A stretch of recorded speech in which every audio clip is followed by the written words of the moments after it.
What would you do if the very people who were supposed to protect your neighborhood's charm turned around and destroyed it instead? What if they told you that the small, simple thing that brought your community together, the thing that made life just a little better, was suddenly against the rules?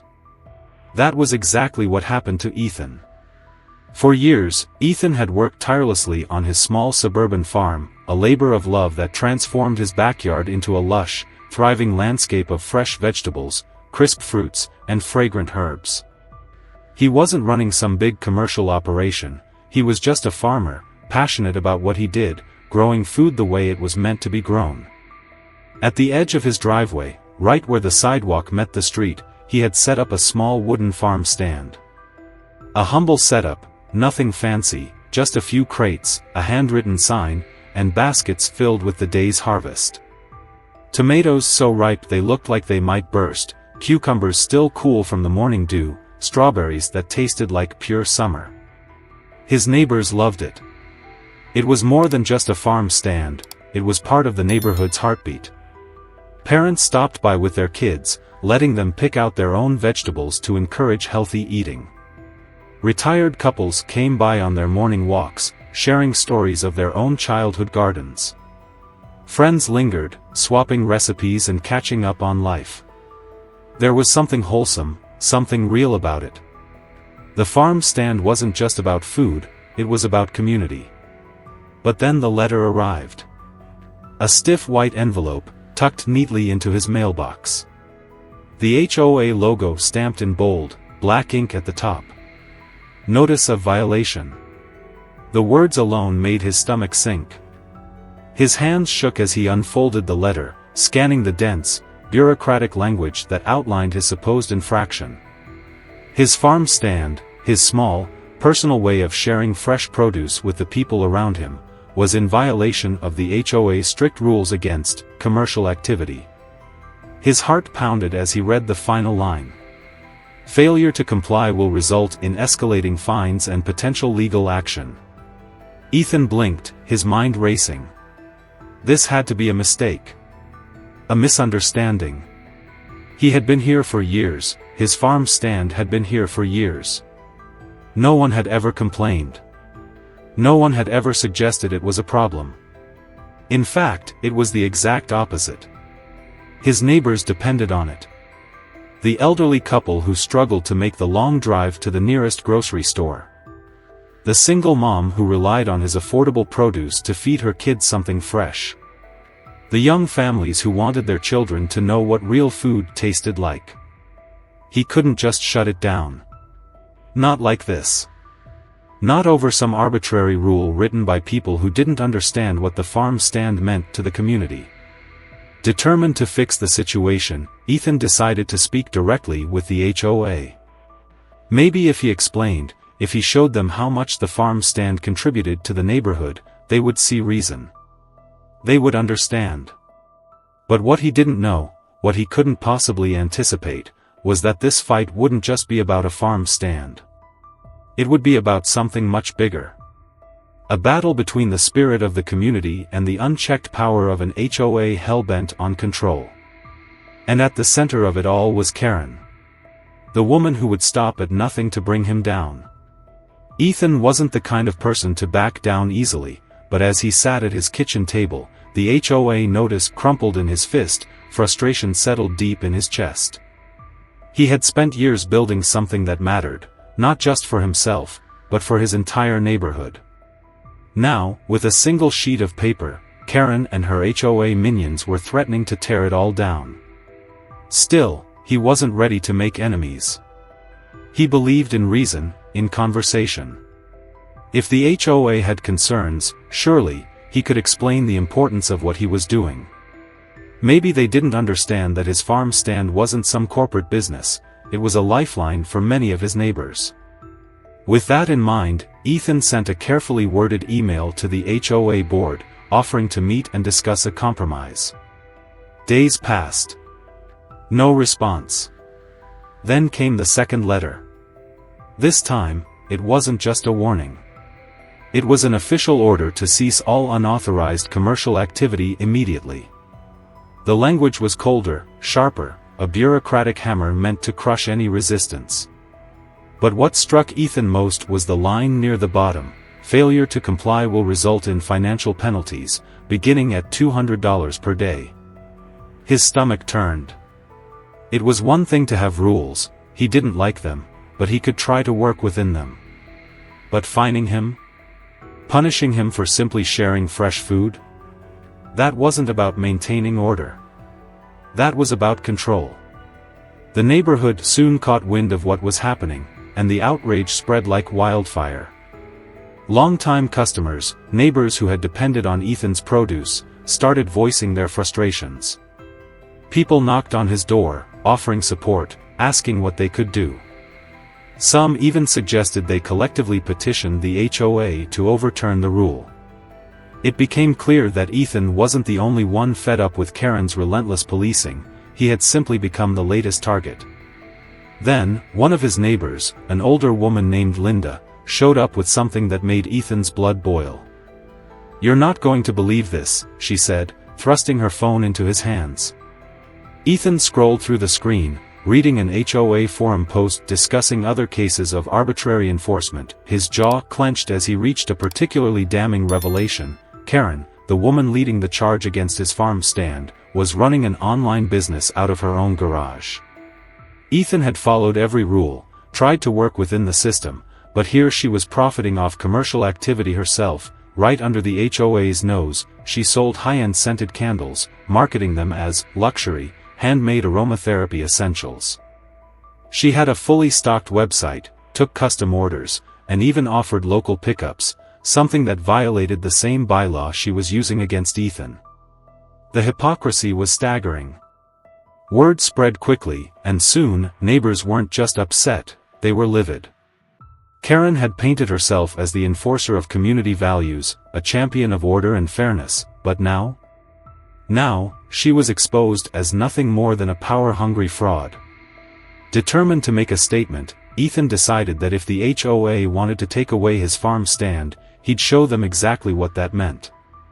He made a drastic decision, ***, he would stop supplying fresh produce to the local grocery store he owned, ***, no more tomatoes, no more lettuce, no more farm fresh eggs. At first, it seemed like a quiet protest, something subtle. But within days, the effects rippled through the neighborhood. The grocery store's produce section, once full of vibrant, locally grown vegetables, was suddenly empty. Customers, confused and frustrated, started asking questions. "Where are the cucumbers?" one woman asked, frowning at the bare shelves.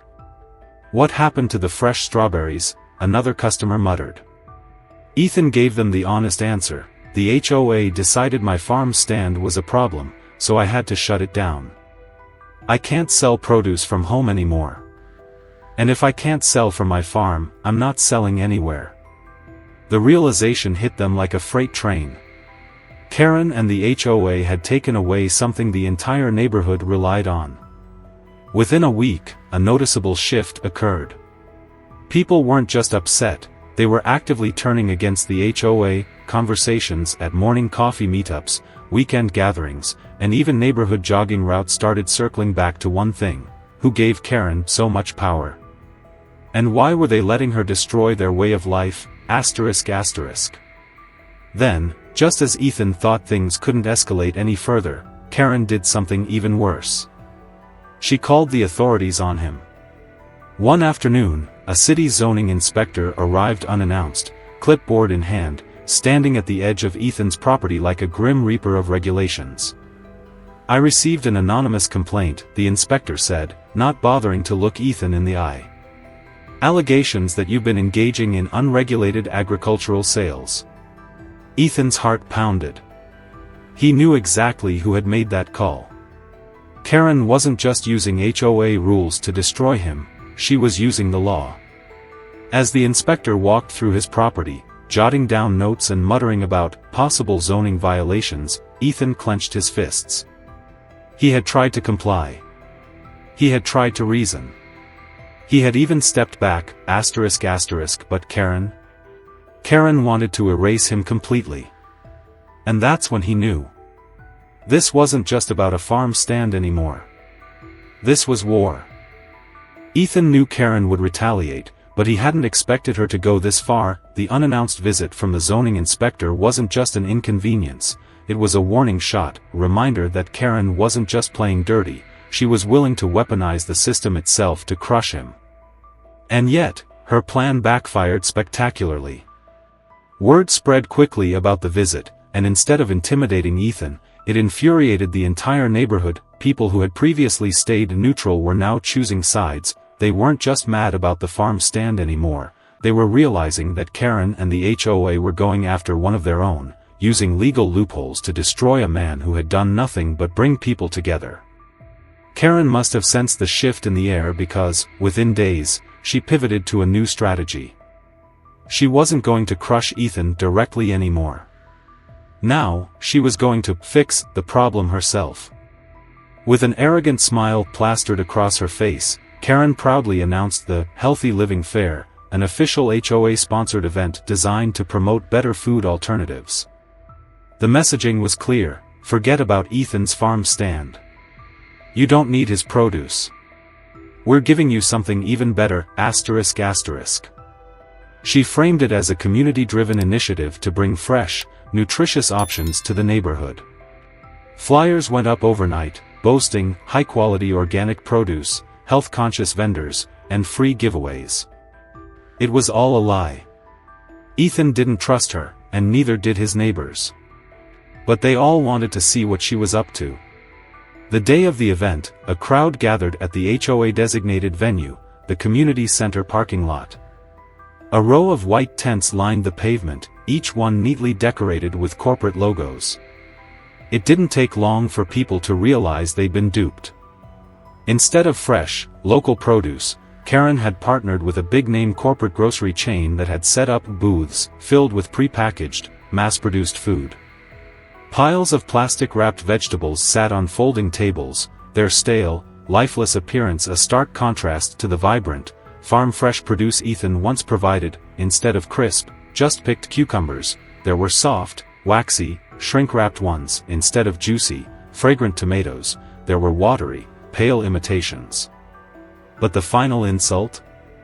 Each attendee was handed a free gift bag containing canned fruit, a protein bar, and a coupon for $2 off their next purchase at the corporate grocery store. Karen stood at the entrance, beaming like she'd just solved world hunger. "See," she chirped to the attendees. "This is what real quality looks like. No need for unregulated backyard markets anymore." The crowd wasn't buying it. People stared at the bags in disbelief, some exchanged glances, shaking their heads. A mother muttered under her breath, glancing down at the mushy, bruised apples she'd been handed. "This is what she thinks we wanted," one woman whispered to her husband. Another resident, an elderly man who had been buying from Ethan's farm stand for years, held up a plastic-wrapped bell pepper and scoffed. "This ain't food," he grumbled. "This is corporate garbage." One by one, people began walking out, some tossed their free gifts in the trash on the way. A few even approached Karen directly, demanding to know why she thought this was an acceptable alternative. Karen, caught off guard by the hostility, laughed nervously. "Come on now, let's be grateful," she said. "This is real organic produce. Not like that unsanitary stuff from someone's backyard." That was the moment Ethan knew she'd made a huge mistake. That one sentence? That dismissive slap in the face to everything his farm stand had stood for? It sealed her fate. The anger that had been simmering in the community for weeks finally boiled over. A woman near the front stepped forward, her voice cutting through the murmurs. "You don't get it, do you?" she said coldly. "We don't want this." She held up the plastic-wrapped lettuce and let it drop to the ground. Karen's fake, plastered-on smile started to falter. Another man spoke up. "We don't want overpriced grocery store food. We want real food, food we can trust. Food grown by someone in our own community. Someone who actually cares." More voices joined in, growing louder, angrier. Karen tried to regain control. "Well, I'm sorry you all feel that way, but we need to think about what's best for the community, and that means following proper regulations." She didn't get to finish. Someone in the back shouted loud enough for everyone to hear. "Oh, shut up, Karen." Laughter erupted, followed by cheers. Karen's face turned red. The crowd turned against her completely, right in front of her eyes. Ethan stood at the edge of the chaos, watching it all unfold, a quiet satisfaction settling over him. She had done this to herself. Her healthy living fair was supposed to be her victory. Instead, it had exposed her hypocrisy for everyone to see. But Karen wasn't finished yet. She was about to double down. And this time, she wouldn't just try to destroy Ethan's farm. She was about to try and destroy Ethan himself.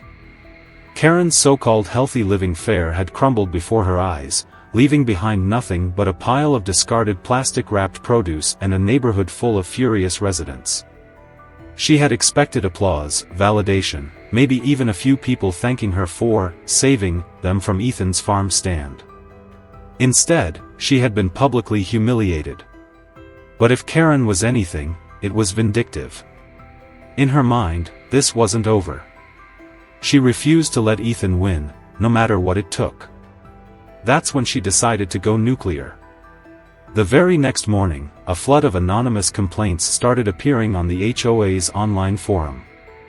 The accusations were absurd, each one clearly aimed at painting Ethan as a reckless, irresponsible farmer. Did anyone actually inspect where Ethan grows his food? How do we know it's safe? I heard he doesn't follow any health codes. What if his crops are contaminated? My friend got sick last month. Maybe it was from one of his vegetables. The posts were relentless, and while most people saw right through the smear campaign, it still planted seeds of doubt. Some newer residents, people who hadn't personally bought from Ethan before, began questioning whether there was truth to the claims. And that was exactly what Karen wanted. Ethan knew he couldn't just sit back and let this happen. He had played by the rules, stayed professional, and tried to fight fairly. But Karen was escalating. And then, the final bombshell dropped. One of Ethan's neighbors, a retired accountant named Greg, had been quietly digging into HOA financial records after the Healthy Living Fair disaster. He had seen the way Karen operated and suspected there was more to her power grab than just enforcing rules. What he uncovered was worse than anyone imagined. The HOA had a discretionary enforcement fund, a pool of money collected from fines, penalties, and violations issued to homeowners. And Karen had been funneling money from that fund for years. Not only that, she had personally approved hefty fines against specific residents while protecting her own home business. Karen was profiting directly from HOA fines. And now? It was time to make sure everyone knew it. That night, Greg sent the documents to Ethan, along with a message. "Let's expose her." Ethan wasted no time. The next morning, copies of the records were slipped under every neighbor's door. Within hours, the entire neighborhood was buzzing. Karen's name was all over the financial statements, HOA fines flowing directly into a discretionary account that she controlled. And just like that, everything changed. The next HOA meeting was unlike anything the neighborhood had ever seen. A record-breaking number of residents showed up, packing the room to the point where people had to stand against the walls. At the front of the room, Karen sat behind her usual spot at the HOA board table, looking visibly rattled but still trying to maintain control.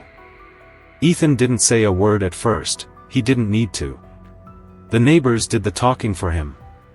One by one, they stood up and unloaded years of pent-up frustration. "We supported Ethan's farm stand because it made our lives better," one woman said, her voice shaking with anger. "Karen, you took that away from us. And now we find out that you've been breaking the same rules you enforced on him?" Another resident held up one of the leaked financial records. "How do you explain this, Karen? How do you justify taking our money while running a business out of your garage?" Karen tried to push back, her voice sharper than usual. "This is a witch hunt, she snapped. I have done nothing wrong. That fund exists for enforcement purposes, and I am simply following regulations. But then, someone cut her off. Then why do the rules apply to us and not you? The room erupted. People demanded answers, demanded change. Someone shouted that it was time for a vote to remove Karen from the HOA board. Another resident called for an independent audit of HOA funds. Karen couldn't stop it, she had lost control. And when the vote finally came, she lost. By an overwhelming majority, Karen was removed from her position on the HOA board. But the final, most satisfying moment came when the new acting board members reviewed the HOA regulations, and turned Karen's own rules against her.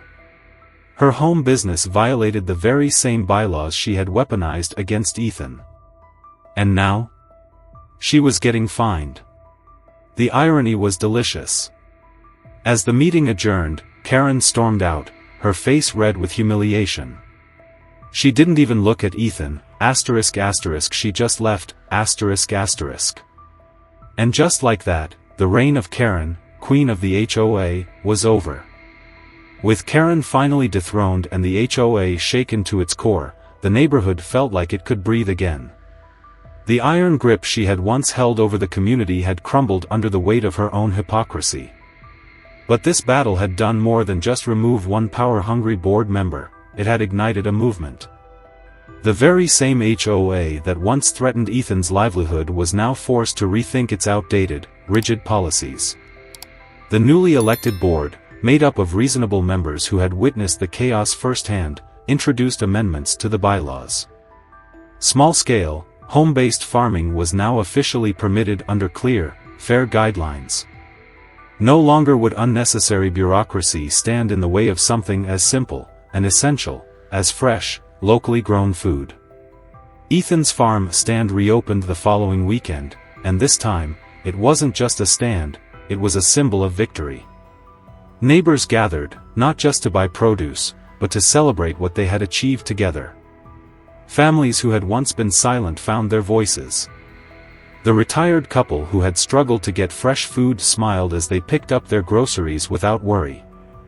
The young mother who had relied on Ethan's affordable prices for her kids beamed as she filled her basket.